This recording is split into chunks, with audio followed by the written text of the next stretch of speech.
Thanksgiving lunch this year consisted of my parents, my grandparents on both sides, my aunt and uncle, and my cousin. It was a small group, but every year we go to my house for lunch. It's just tradition that way.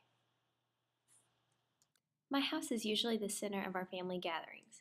I honestly couldn't tell you why, except for maybe the fact that since we do the majority of the cooking, it's easier that way.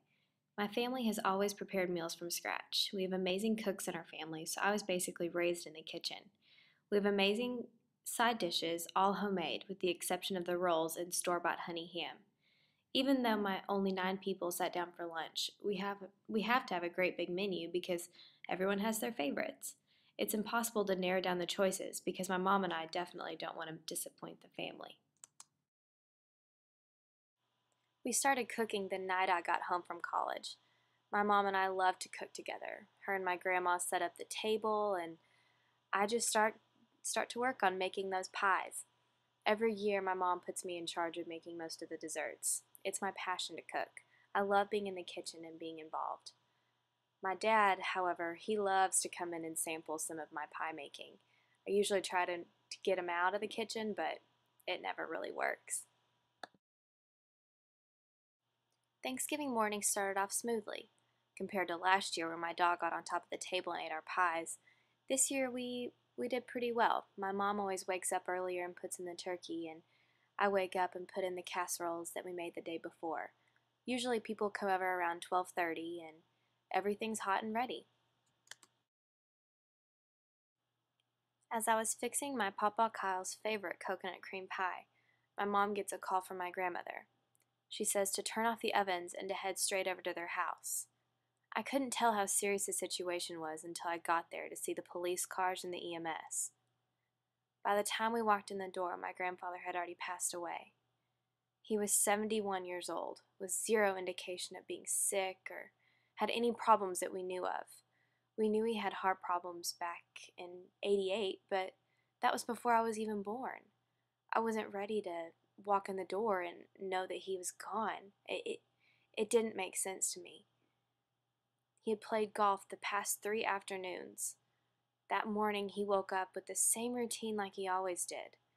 He wakes up real early, goes and gets the paper, lays back in bed, reads his paper, has himself a waffle, lays back down, and when he laid back down to take his extra little nap before it was time to leave for our house, he had passed away. My grandmother goes to wake him back up because they're about to be late, and she looked at him and she was like, "Kyle, don't be playing tricks on me. I'll go get the neighbor."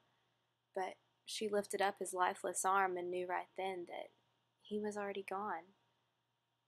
The whole family was in shock. We go back over to my house just frazzled. By the time we called the rest of my family and told them the news, it was about 3 o'clock. My mom's side of the family comes over and we started picking up right where we left off. We turned back on the ovens and we wanted to still have a meal together. It was about 3:30 by the time we sat down, but our whole family pulled together and just wanted to be together in a time like this. Nobody really wanted to eat, but we knew we needed to be together and live life normally, just as best as we could. My mom did her best to be the caretaker of the house. Under complete stress and sadness, she still coordinated our Thanksgiving lunch. My other grandmother carved the turkey, while my grandmother of my newly deceased grandfather sat in shock. I honestly can't remember what I was doing during this time. The period right after feels like such a blur. I'm usually the one running around and getting everyone's drink orders and just doing whatever my mom needs me to do. My dad and grandfather are usually sitting in the living room watching TV. But by the time we sat down, it was probably 3:30.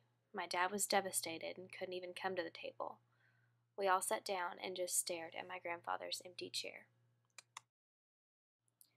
Since we all barely had appetites, we had more than enough food left over. The women worked in the kitchen to clean everything up and package stuff to take home to my grandparents. The women are always the ones in our family to do the cleaning. I don't think I've seen my dad touch a dish once, which is okay. We all like to be in the kitchen together. It It's never really bothered us that the men in our family are pretty lazy. The women love to take care of things, and it's just natural for us. It's not offensive in the least.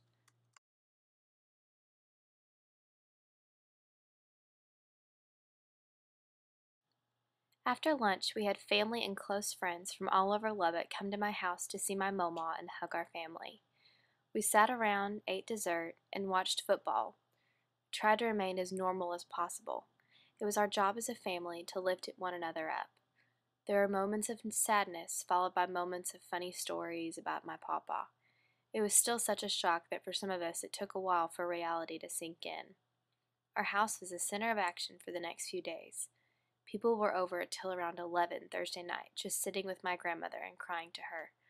It brought a sense of community that I never knew was possible.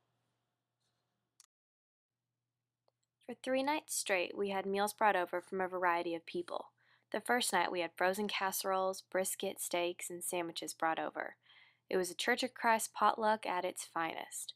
Saturday night, we had roses brought over, and Sunday night, my grandparents' amazing Sunday school class brought over a full meal. My grandparents have some of the best church friends that they've had it for over 50 years. It was amazing to me to see how food brings people together. Even the simple gesture of bringing over dinner meant so much to my family. It made us feel loved and comforted during this very difficult time. My grandpa would have been more than proud of the family we've become. I'm certain that we are stronger than ever.